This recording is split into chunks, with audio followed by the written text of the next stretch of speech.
This podcast is sponsored by nobody.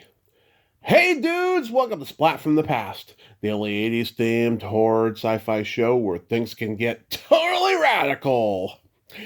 Now, I am so excited for today's show because I will be talking to Diana Canova. You all knew her as Corinne on the classic, hilarious TV sitcom Soap, and she had other sitcoms as well. I'm a Big Girl Now, Throb, Home Free, and she was in the cult classic, the First Nudie Musical. She'll be my third guest from that after having Bruce Kimmel on and Susan Buckner. And it's going to be a great talk today. I'm looking forward to it. I've been trying to get her on here since last summer, and it's finally going to happen today. And it's going to be fabulous. I mean, she guest starred on everything from The Love Boat to Fantasy Island to Barney Miller, and she had a hit record called Who You Foolin' back in the early 80s. She was a regular of the Hollywood Squares. I mean, she's had a big career, and it's going to be a great talk today. I'm looking forward to it. Also, rest in peace, Will Hutchins, Sugarfoot, the last of the Warner Brothers contract players and one of the last of the TV Western stars. Robert Fuller's the only one left. It's amazing. Also, rest in peace, Roy Thomas Baker, the man behind the soundtrack of my childhood. Queen, Journey, The Cars, Foreigner, Starcastle, Alice Cooper, Motley Crue, Dokken. He worked with them all. Rest in peace, sir. Rock on. So yeah, here is my interview with Diana Canova.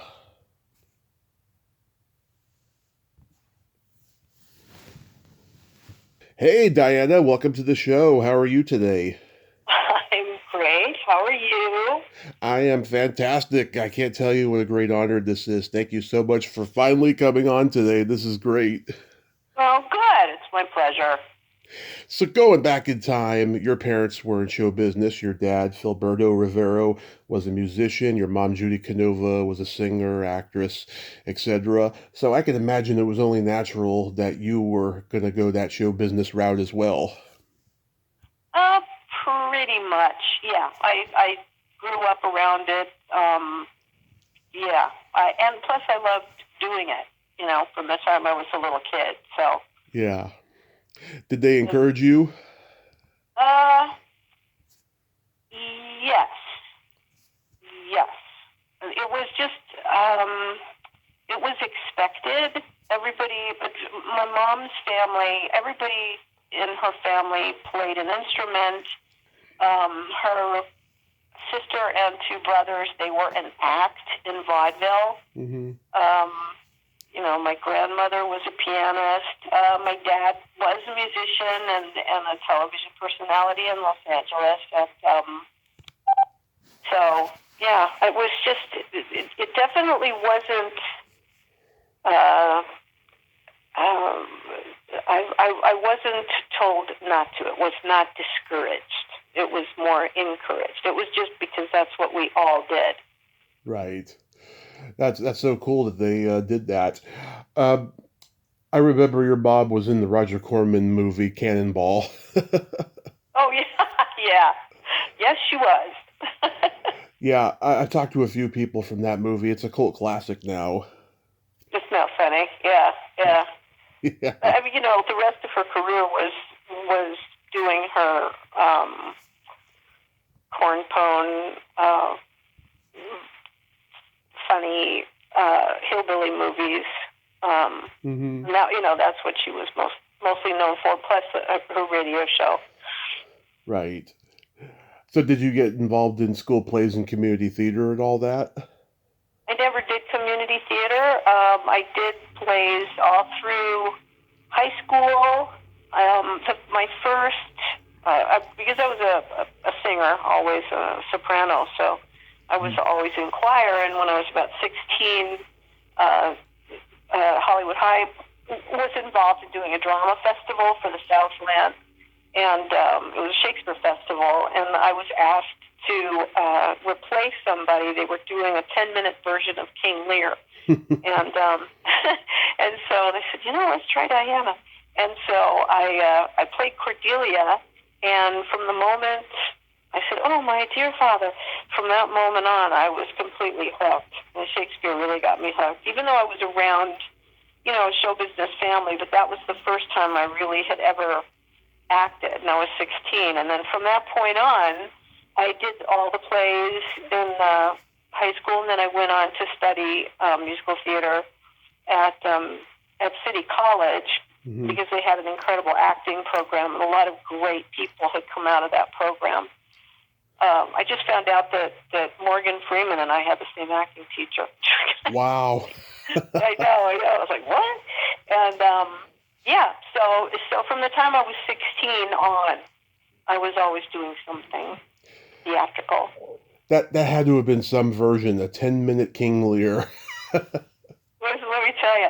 Well, it was the coolest thing, because and we won first place actually that year too. Mm-hmm. But what was really cool was you would have to adapt to 10 minutes an entire Shakespeare play and have it make sense, and you'd have to stage it in such a way that it was understood, and it was a very cool thing. And all over the Southland, we all competed against each other, and it was really cool. I have to say, that's how I was bitten by the bug, by that silly little 10-minute version of Shakespeare. Were you singing in the school choir? Yes. Nice. Yeah. Always.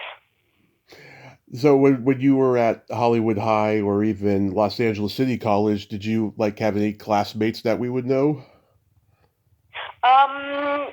I was the one who, out of my class, who made it, so to speak. But Cindy Williams, Mark Hamill, Michael Lembeck, Harvey Lembeck's son, he became a humongous. I got his wife coming on soon.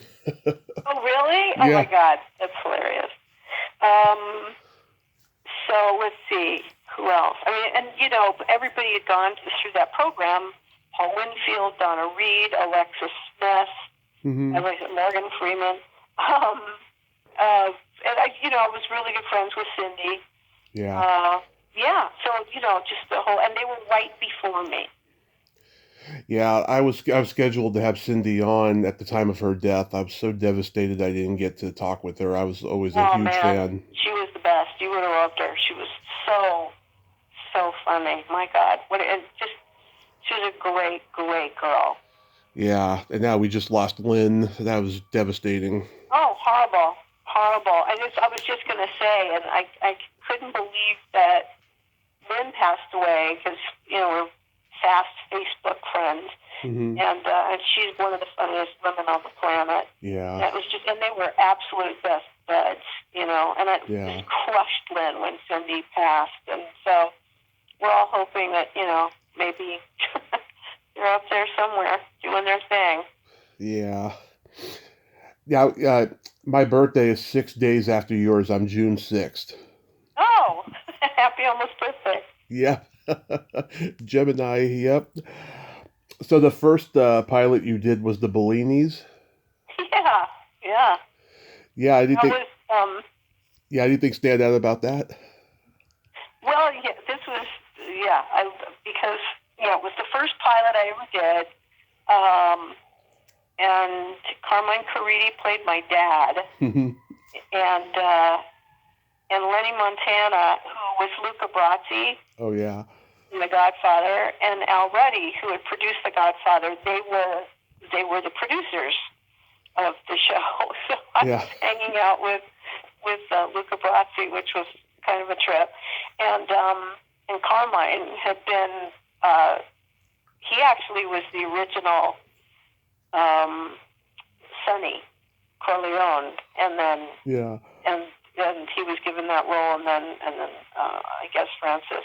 They had changed their minds, and Francis won the toss. So it was great that they gave Carmine the pilot. So yeah, it was really fun. It was a great shoot, and everybody was really just wonderful. It was a great way to start my pilot career. And Stuart Margolin directed. He was such a great actor. Yes. Oh, and the nicest guy ever. Yeah, he was wonderful. Yeah, very talented guy. Next, you did Ozzy's Girls. How was that experience? Well, I did Ozzy's Girls. That was the very first thing on TV I ever did. Okay. That was, I met with Ozzy, and I had like 3 lines. It was pretty funny. But that was, it was Ozzy. And David was producing, and it was, and I was doing it also.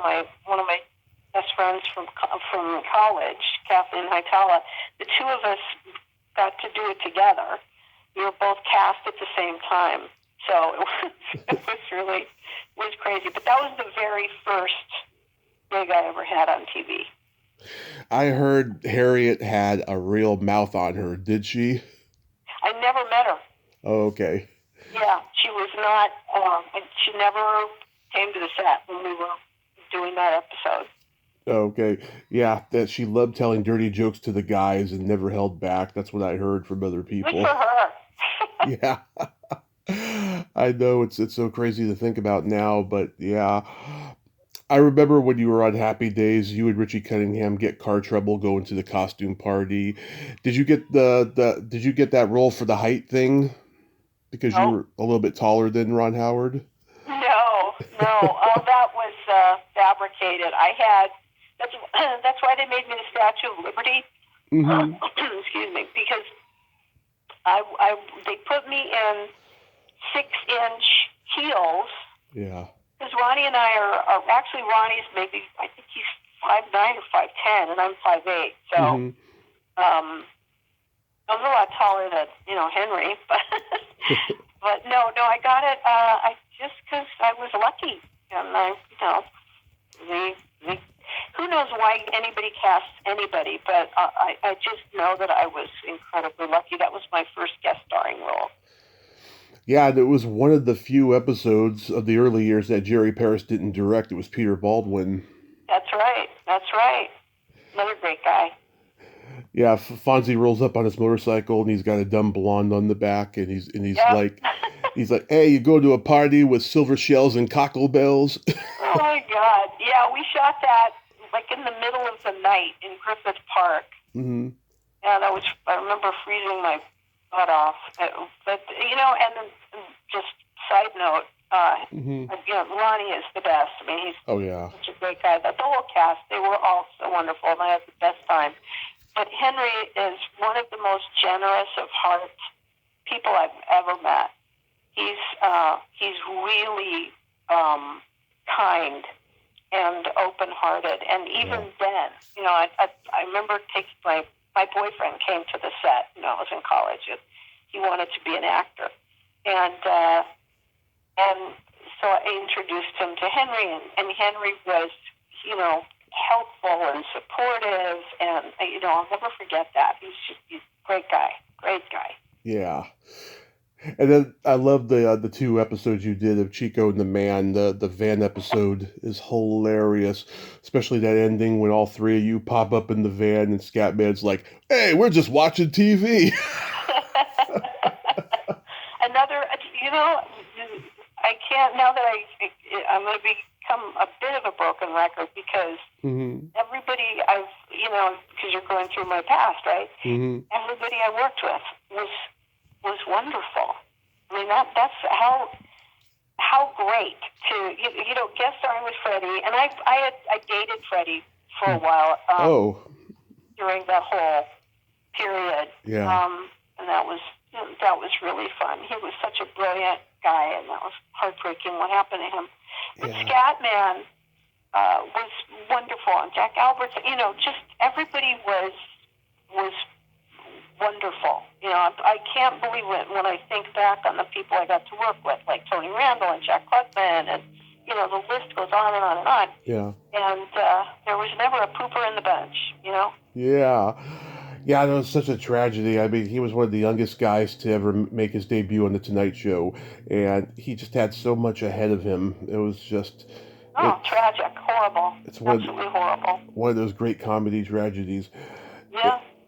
He has a line in that episode that doesn't hold up today. He says, "O.J. Simpson's got some great moves, but Patty's got even better moves."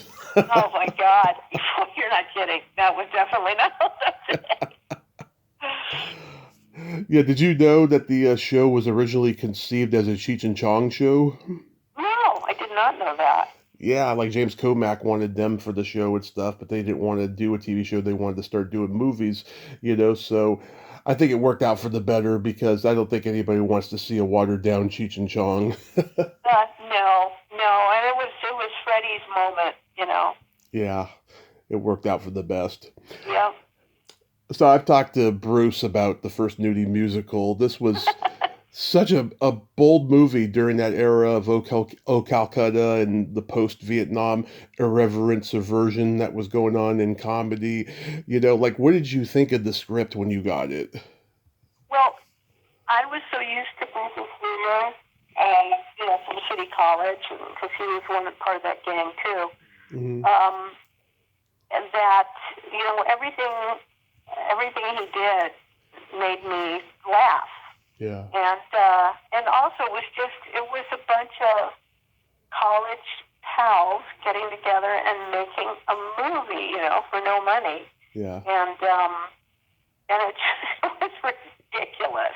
I mean, it was just so ridiculous. And my friend John Kirby, I had totally forgotten, but there's a scene that Bruce cut from the DVD, which I hadn't even realized, and it's it's the silliest scene, and I hadn't seen it in like a million years, Mm-hmm. and I finally saw it a few months ago, and it was just like, oh my God, this is really so funny and could not be more low rent, but Yeah. yeah. So I loved doing it, but I love doing just about anything. Mm-hmm. You're working, you're performing. Yeah, did you think, oh my God, I'm gonna have to put a paper bag over my head because my career will be over? Not at all, not for a minute. No, because I figured if Cindy was doing it, I was safe. Well, I know that Cindy thought that would happen to her. It came out just before the Laverne and Shirley pilot aired, and then that made her career. Well, we had the same manager, and I remember the turmoil that it was causing. Also, Paramount was very upset, with the fact that she said, "Oh shit," Yeah. and so we had to, and then they said, and also Cindy needs more if it's gonna. So that's when they put in the dancing dildos, and Yeah. they had to reshoot and add-ons, for Cindy. And she said, send in the stunt cock. Yeah. Yeah. The stunt cock. Yeah, that was the other. She was like, uh-oh. So, when you think back, I mean, it's just so. Boy, times have changed. But I was the first person. I think somebody said this to me, and I believe it's true, that I was the first person on primetime TV ever to use the word horny. Wow. Yeah. When I said it on soap, and people went, "Oh my God!"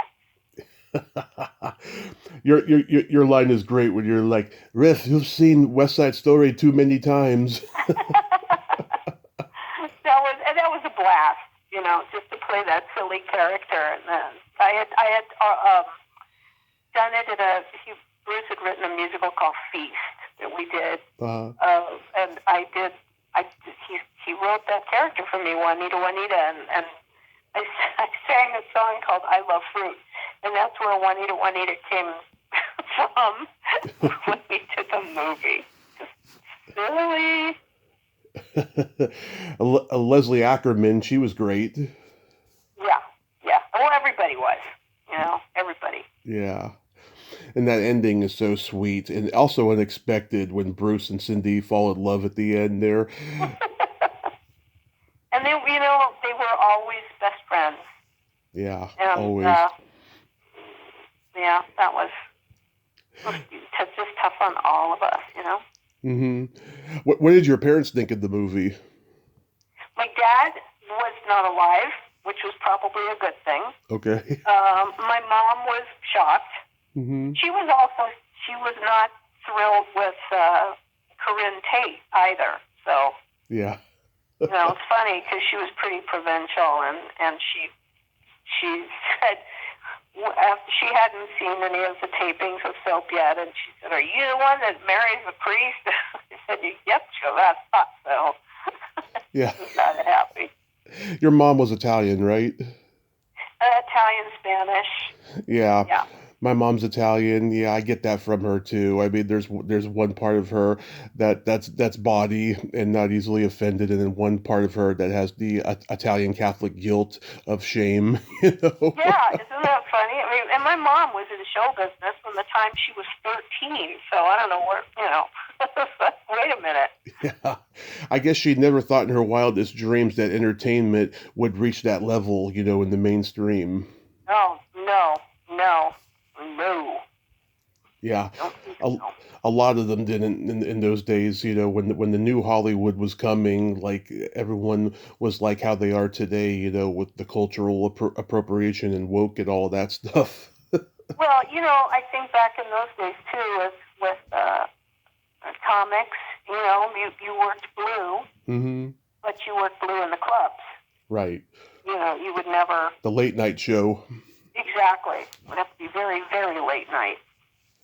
I know, I was always put on late night when I did stand up because I was a blue comic. Oh, I lately I've been watching Nate Bargatze. Oh yeah. What I love about him is he's not blue at all, Yeah. and it's just you don't need to be, Yeah. you know. Yeah. Yeah, I think during this time, comedians are like watching what they say, and they're, you know, um, looking at things more objectively now. Yeah, except the thing about comedy is that you shouldn't have to watch what you say, which is Right. it's expression and it's freedom of speech, I definitely Being agree. able to, yeah, yeah. So yeah, I was like 11 or 12 when I first saw Soap. It was on Comedy Central, and I think Nick at Night eventually had it. And like I to this day, I have never seen a 70s sitcom that was so bold and hilarious. I mean, All in the Family was too, but this show was a scream. I mean, like, did you like the satire premise of the show? Oh my God. Um, when I got a call from my agent, and he said, "I just read the funniest pilot I've ever read in my life, and you have to get over to Sunset Gower and audition. Hmm. I just got you an audition." I was like, "Oh, okay." So I drove over there, and I sat in the. He said, "Read the pilot before you go in." I said, "Okay." So I sat there in my jeans and my t-shirt. I never dressed up for auditions, and no makeup, and I'm sitting there, and all around me are these girls who are also auditioning, and they're all wearing fishnet stockings and mini skirts and stiletto heels. They all look like hookers, and Hmm. I look like me. And I read the pilot, and it was the funniest thing I had ever read. Hmm. And and then I went in, I read, and then they called me. By the time I got home, they said, "Get over to ABC. You're going to read for the network," and then blah blah blah. And then that was Friday, and Monday I started work. And I just remember we had to. Susan Harris had written a Bible. They called it the Bible, Hmm. and it was the backstory of every single character, Yeah. and it was genius. It was pure genius. She would run in the mornings, and that's how she would conjure up everything we were going to do. And then she'd go hit the typewriter and start Yeah. working. So yeah, no, it was brilliant, and also they cast it brilliantly. When you look at that cast of actors, my God, Yeah. I was super lucky. I couldn't believe my luck, and I'd look around and go, "Oh my God, jeez, pinch me." it probably didn't surprise you that people like Billy Crystal and Katherine Hellman and Richard Mulligan all went on to successful careers.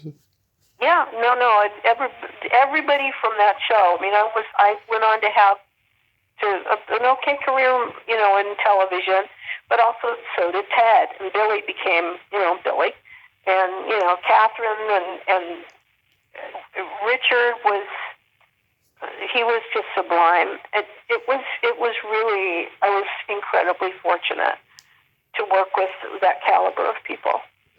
Yeah, I don't know how you guys got through a single taping or rehearsal. It's just that hilarious. It wasn't easy.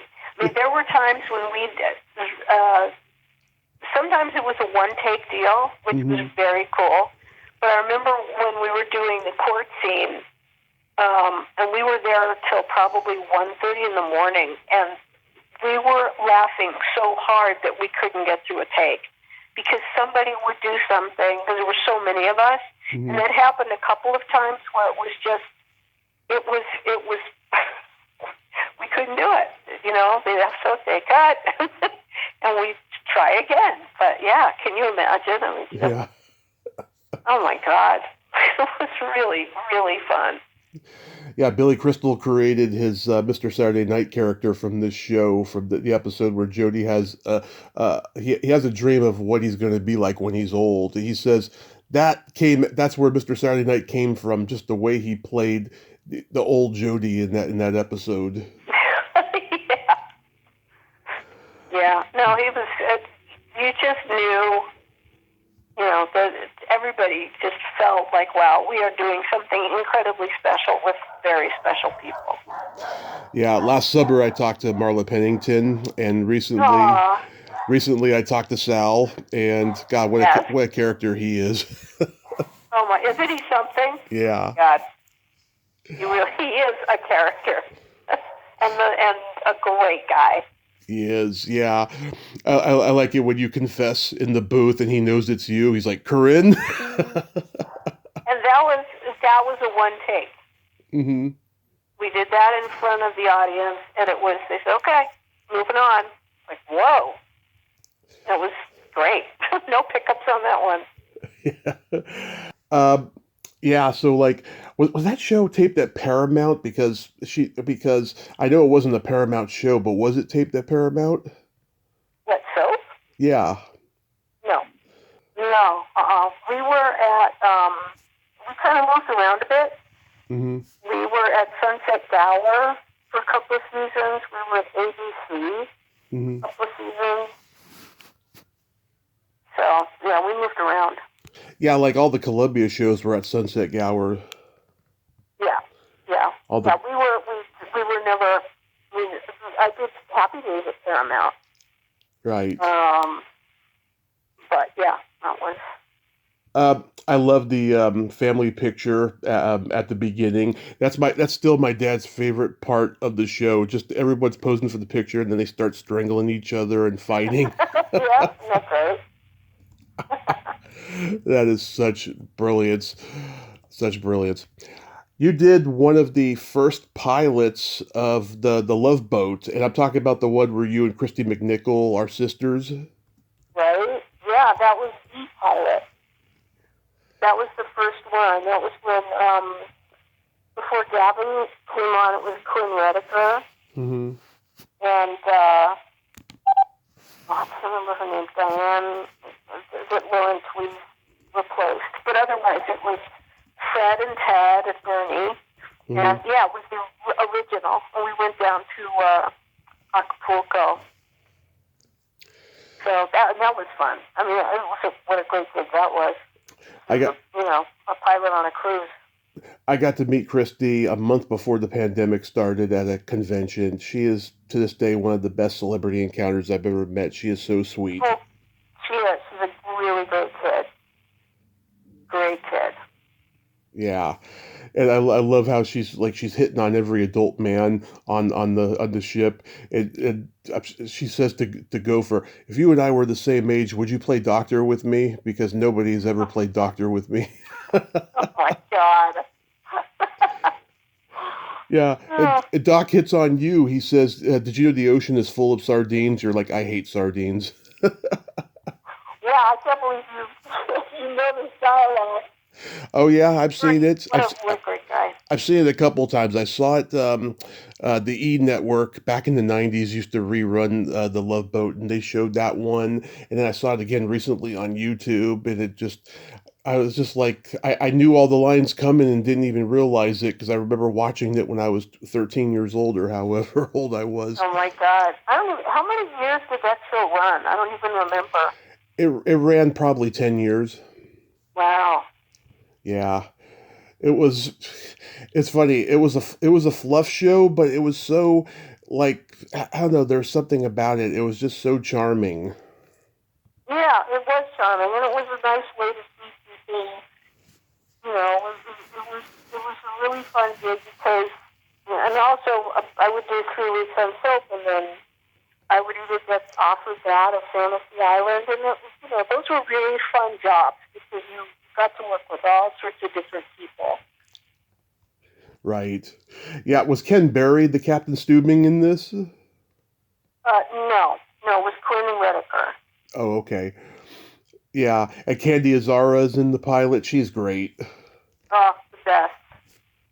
Yeah. Really just incredibly sweet. Robert Reed and Bert Convy, and that was at the time Bert Convy was hosting Tattletales. And, oh God, there were some really wonderful. Well, Fred Grandy, of course, was Gopher in it, and Bernie Kopell was Doc, and Ted Lang was Isaac. Yeah. So there were the people who eventually were on there were cast in this one, but then, you take away Ken Berry and Candy and a couple other people. Well, the original was, as I said, I can't remember Diane's last name, but those were the two that they recast. And when they recast the captain and Julie McCoy, they did Lauren and Gavin McLeod, and then from that point on, that was the cast with the other 3. Yeah, they brought you back 3 more times, just like Fantasy Island brought you back several times. Yeah, that's what I loved. It was just a fun gig. I always said yes because it was just, I loved working with Ricardo, and as I said, you would just meet all these really great people. We all had a really, really good time. Were you good friends with Aaron Spelling? No. Okay. No, we weren't pals. Yeah, because whenever I see somebody who does all these shows with the same producer, I always think, God, they must be really close friends. No, nope. It's wonderful that they would bring me back, but I met him on a cruise, but yeah. You don't really become friends with Wendy. You become friends with the directors and the producers, it's the actors that you become friends with. You did the infamous stripping episode of Barney Miller. How was that experience? Wonderful. Mm-hmm. Wonderful. Danny Arnold was a genius as well. He would work those guys till 6 a.m. if he didn't, if he didn't get what he wanted, because he was an incredible perfectionist. What a wonderful man. He was just, you were in the presence of greatness when you were with Danny. Yeah. And didn't you date Steve Landesberg for a while? 4 years. Yeah. Was that before or after he was with Mitzi Shore? After. Yeah.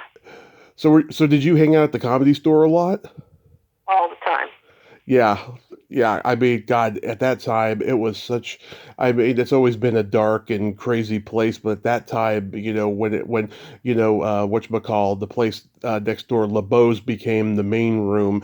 I mean, you had, all these comedians that were emerging that were on TV, like Jimmy Walker and Tom Dreesen, who I've interviewed a couple times, and, Oh, right, yeah. And Leno and Letterman. I mean, it was a crazy, crazy place. Yeah, it was a great, one thing, those were the days, but it was incredible to be at the store and see these these amazing talents, and you could just tell who was going to continue. And yeah, it was pretty exciting. It was a wonderful time to be there. Yeah, and of course the strike happened in '79, and I'm surprised another one hasn't happened because comics aren't making money today like they used to, sadly. I know. It's like the opposite of ball players. In the old days they didn't make any money, and now they're making insane amounts of money. Yeah. Now you did. I'm a Big Girl Now. How was that experience? Because you had left soap by this point, right? Well, that was the not a spin-off per se, but they developed that show for me. So it was great. I loved having my own show, and I loved working with Danny Thomas, and I had and Marty Short. My God, and Sherry North. It was really, really. Marty and I are friends to this day. Just. Yeah, he had just done a James L. Brooks sitcom called The Associates. Yes, he had. Yep. Yeah, and you could tell this guy was something special. Marty's really just one of a kind. I don't know how he didn't become huge like right from the get-go because he's that talented. Yeah. Well, there's nothing funnier on the planet than Jiminy Glick. There's nothing funnier than that. Yeah, he's Skippy Lowe. Oh my God, he has got, Marty, and he would make us laugh. Mm-hmm. I can't. So many times we again, it was like being on soap because with Barney, he would keep me laughing until 1 o'clock in the morning. Yeah. Yeah, just incredibly special talent. He is. And then of course the little girl, Rory King, she died like 10 years ago. Yeah. Yeah, did you remain in touch with her? Mhm.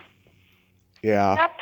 Yeah, she was a very sweet girl, and it was very sad, very unfortunate. She was perfect to play your daughter, though. She had she was adorable. The same black hair and everything. Yeah, she was a cutie pie. She was a good kid. And she had that Natalie Wood on Miracle on 34th Street, spunk to her. Yes, she did. She was terrific. You did Battle of the Network Stars. What event did you do? Oh, I did a whole bunch. I did basketball. I did the kayak races in the swimming pool. I did a whole bunch of them. Is it true that show existed because everyone was competing to get bigger salaries in TV? I have never heard that before. Yeah, there's a podcaster that I'm friends with, Ken Reed. He hosts the TV Guidance Counselor. He owns like every TV guide known to man, and he's had like big TV stars from back in the day on his show, and a few of them have said that's why that show existed because everyone was competing for bigger salaries.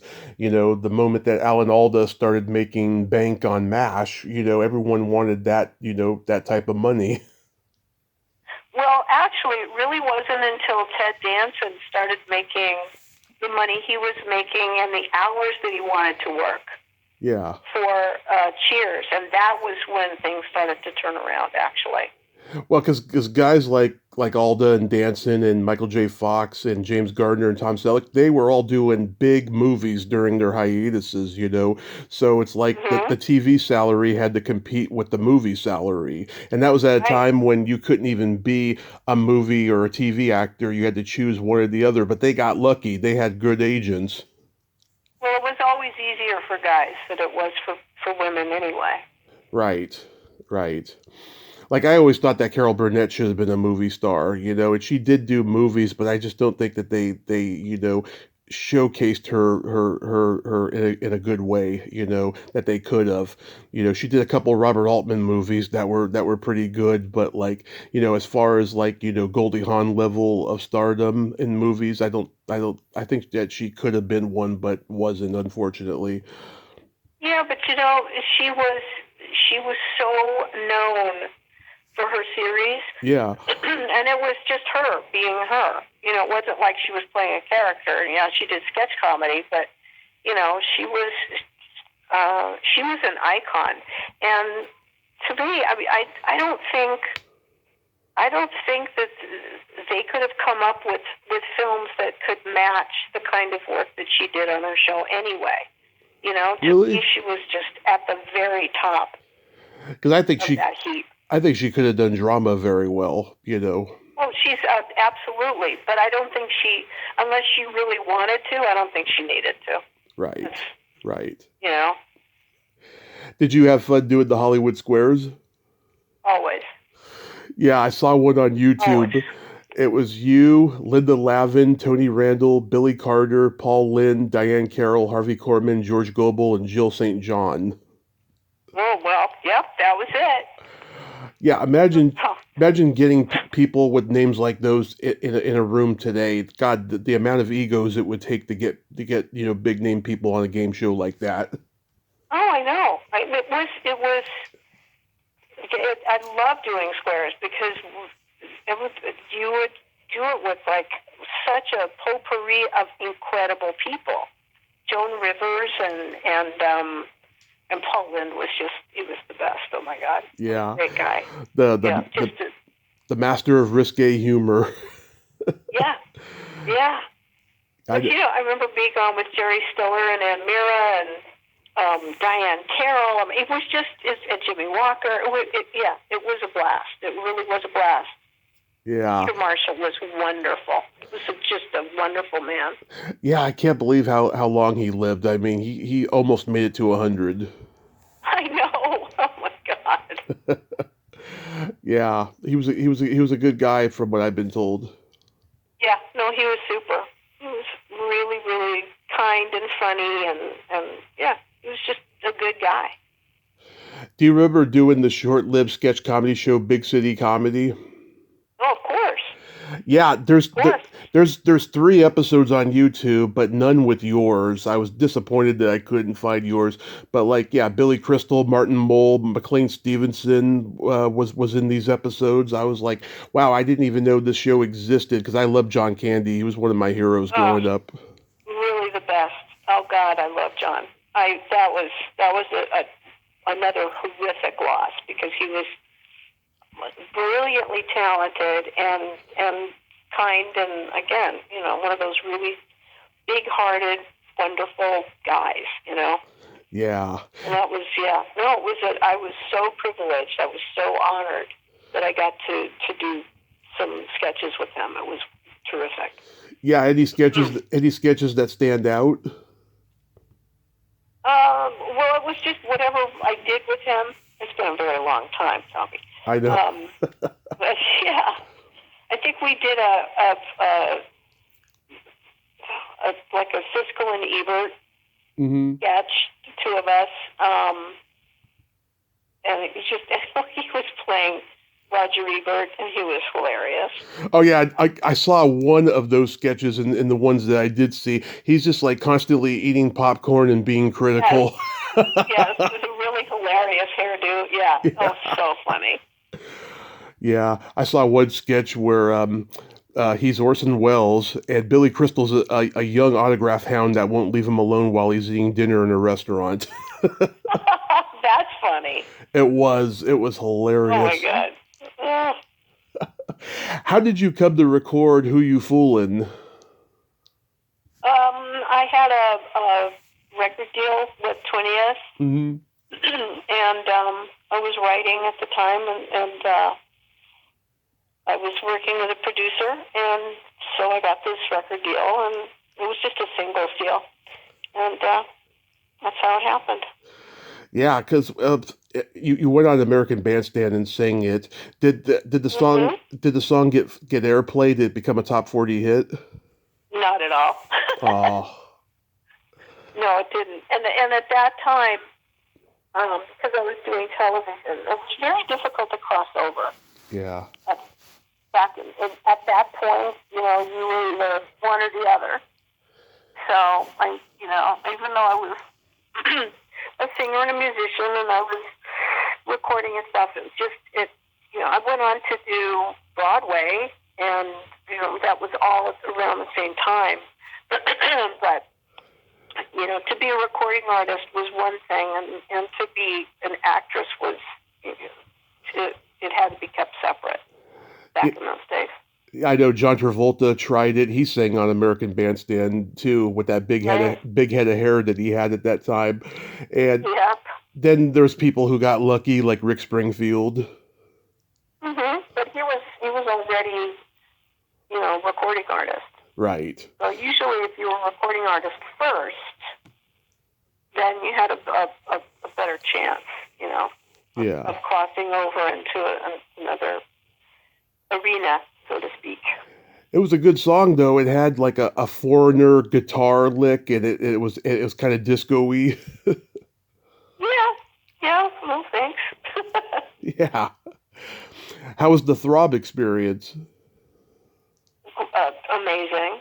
Again, because we had all these wonderful artists on the show, and I had an incredible cast. And it was a show about the recording business. I couldn't have been happier. Yeah. And then the last major series you did was Home Free. I'm good friends with Brooke Thies. Tell me about working with her. Well, what I really remember mostly was working with Matt, actually. Matthew Perry. Yeah. I mean, that was most of my memories are with him, Yeah. Like, you knew he was going to become successful? Well, he already was successful in a way. I mean, I remember when they were in negotiations, wanting me to do the show. Mm-hmm. And he had a development deal, and I remember being in an office somewhere, and I heard the receptionist talking, and I heard them talking about, this kid, Matthew Perry, and how everybody had a crush on him, and he was so cute, and he was so funny, and I knew his dad because John Bennett Perry was the original Peter on Soap, and when we did the pilot, we did the second pilot, and then when I came to the set to start work on the series, Bob Urich was sitting there. Yeah. Instead of John, and I remember calling John and saying, "What the hell happened?" And Jake took me aside. He said, "We had to replace John." And I said, "Oh my God!" So I called John, and it was unfortunate because he didn't really let him know soon enough, and pilot season was over, and it was not good.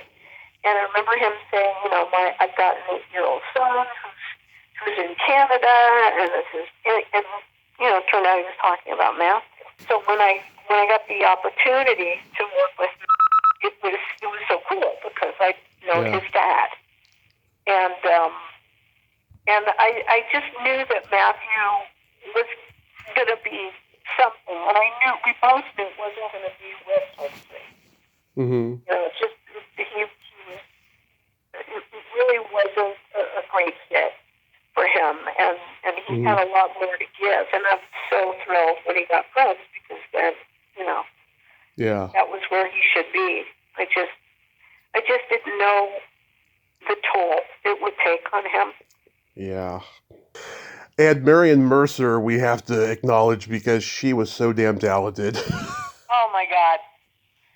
And that was the other person that what a special lady. She was so funny and so insightful and spiritual, And oh my God, just really a unique human being.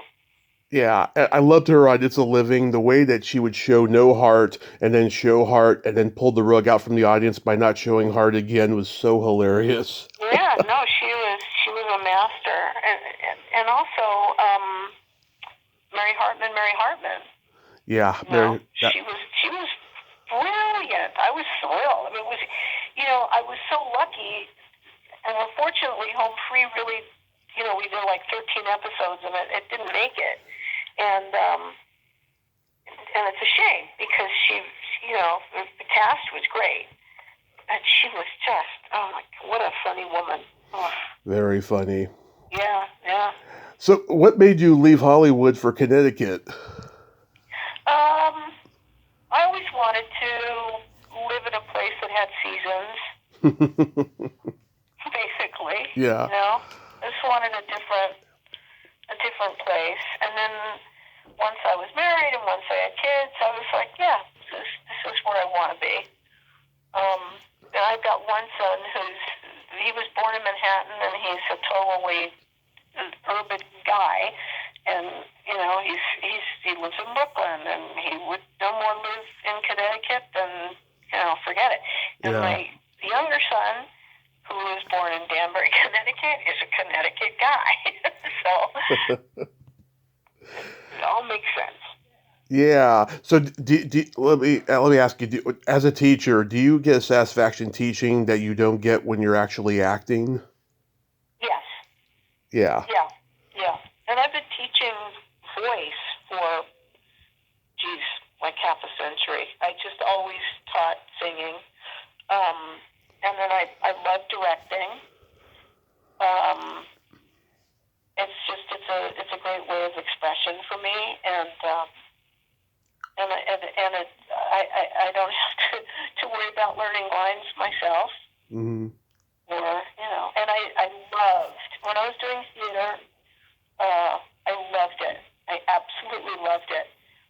And then it was, and you get into a groove, and you're doing 8 shows a week, and it's awesome, and it's wonderful, Mm-hmm. but you don't have a life. And I thought, okay, I've done it. I loved it, but I also love living my life. So. That is wonderful. You're going to write a memoir? No. You got great Everybody stories. told me I should, but I was like, no. Probably not, no. I got to tell you, the amount of people that were so excited when I announced that I was going to be talking to you today was so overwhelming. I mean, you are still remembered and loved, for your television work. Oh my God, that's so nice to hear. Yeah.